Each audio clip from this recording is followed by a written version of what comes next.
بسم اللہ الرحمن الرحیم۔ السلام علیکم ورحمۃ اللہ وبرکاتہ۔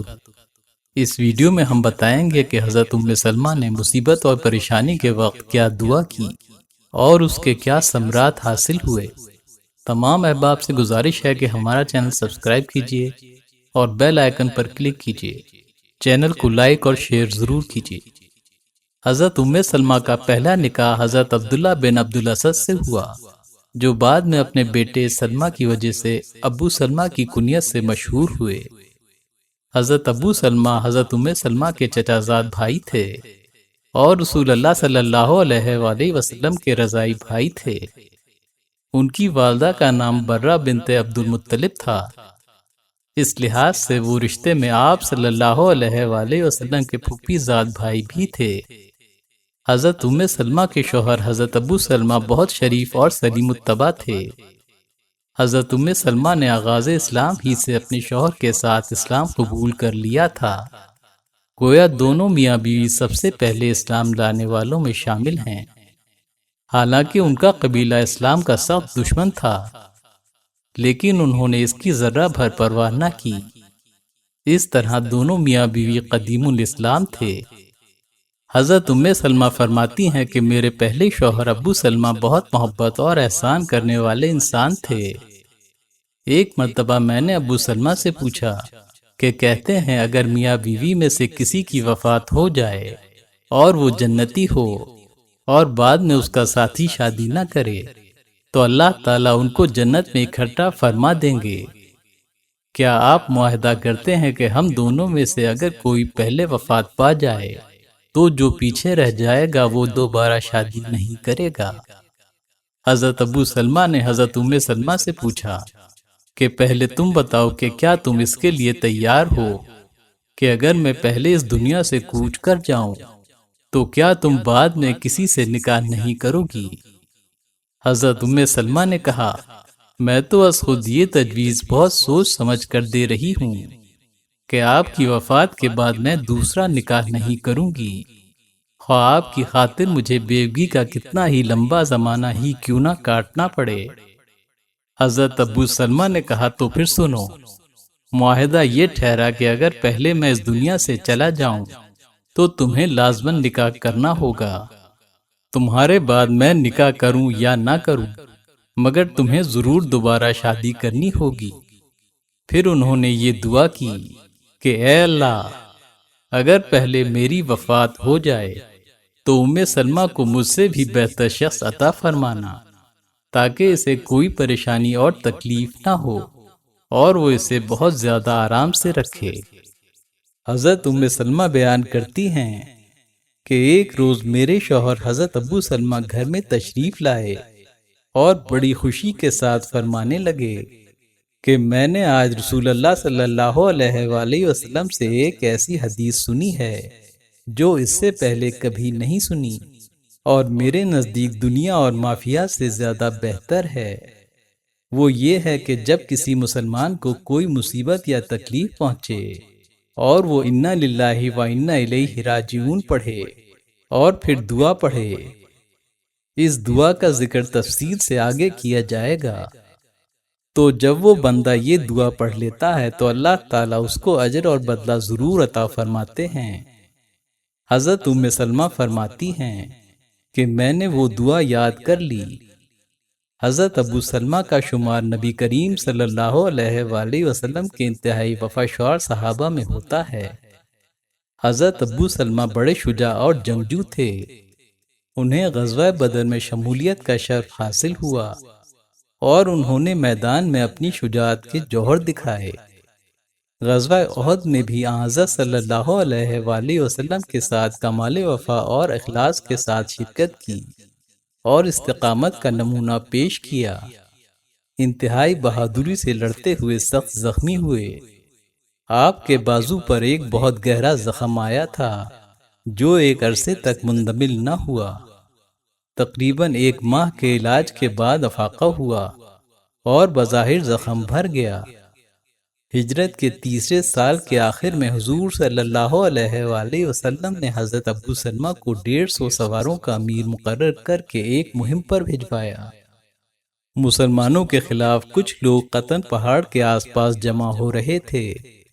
آپ صلی اللہ علیہ وآلہ وسلم نے یہ اطلاع پا کر حضرت ابو سلمہ کو 150 آدمی دے کر روانہ فرمایا اور حکم دیا کہ فوراً روانہ ہو جاؤ، یہاں تک کہ بنو اسد کی سرزمین میں پہنچ کر ان کا شیرازہ بکھیر دو، اس سے پہلے کہ وہ وہاں جمع ہو کر ایک طاقت بن جائیں۔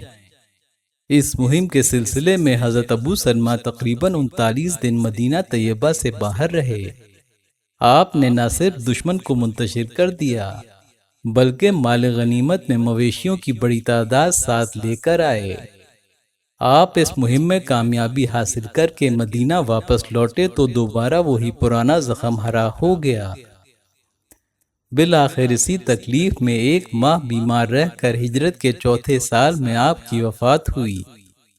جب حضرت ابو سلمہ پر نزع کی حالت طاری تھی تو اس وقت آپ صلی اللہ علیہ وآلہ وسلم تشریف لے آئے۔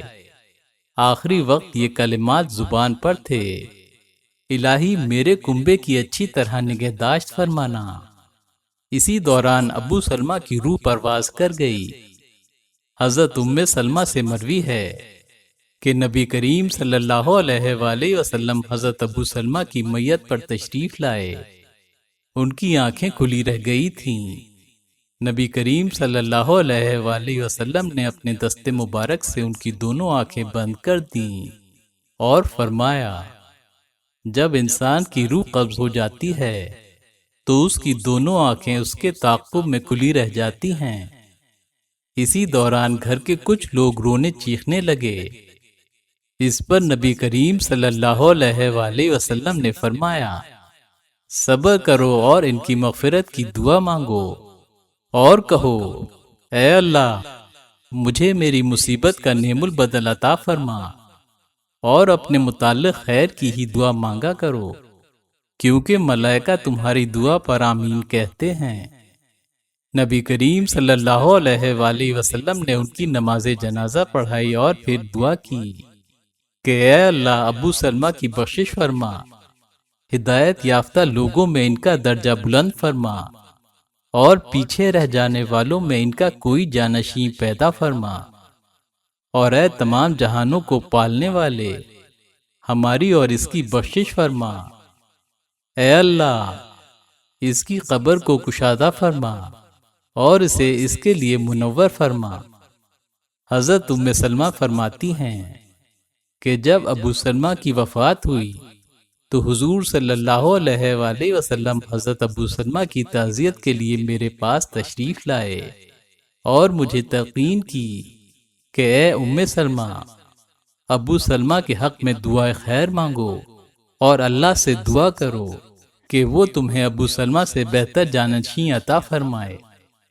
حضرت ام سلمہ بیان کرتی ہیں کہ رسول اللہ صلی اللہ علیہ وآلہ وسلم نے مزید فرمایا کہ کسی بھی مسلمان کو کوئی مصیبت، تکلیف یا صدمہ پہنچے اور وہ اس پر صبر کرتے ہوئے اللہ تعالیٰ سے یہ دعا کرے تو اللہ تبارک و تعالیٰ غیر معمولی طور پر اسے ضرور اس کا نعم البدل عطا فرما دیتے ہیں۔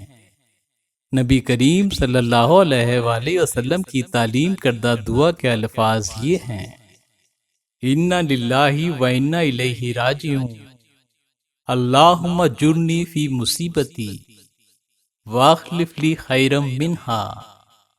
یقیناً ہم اللہ ہی کی ملکیت ہیں اور اسی کی طرف لوٹ کر جانے والے ہیں۔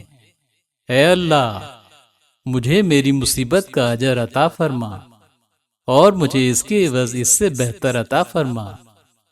دیگر مقامات پر یہ دعا ان الفاظ میں مذکور ہے: اِنَّا لِلَّهِ وَإِنَّا إِلَيْهِ رَاجِعُونَ اللہم عندک احتسب مصیبتی فاجرنی فیہا وابدلنی منہا خیرا۔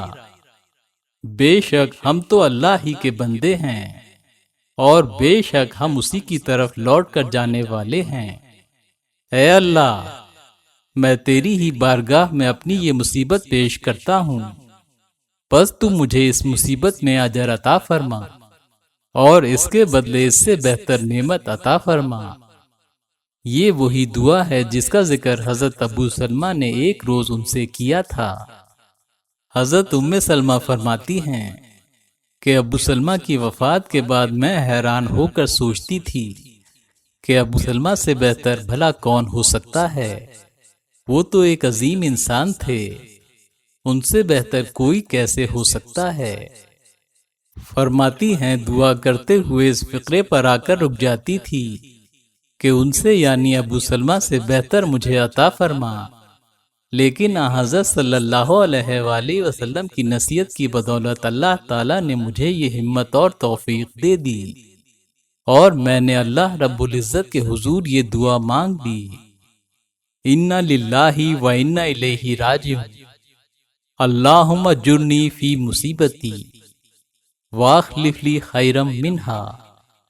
اور پھر یہ دعا ایک عجیب معجزانہ رنگ میں بڑی شان کے ساتھ پوری ہوئی کہ اللہ تعالیٰ نے مجھے واقعی ابو سلمہ سے بہتر شوہر عطا فرما دیا، اور خود رسول اللہ صلی اللہ علیہ وآلہ وسلم نے مجھ سے نکاح فرما لیا۔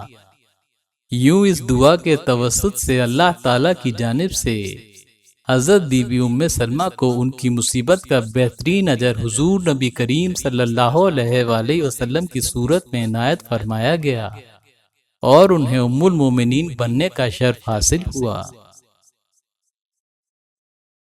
ویڈیو کو لائک اور شیئر ضرور کیجیے، کمنٹ باکس میں اپنی رائے کا اظہار کیجیے، اور ہمارا چینل سبسکرائب کیجیے۔ اللہ حافظ۔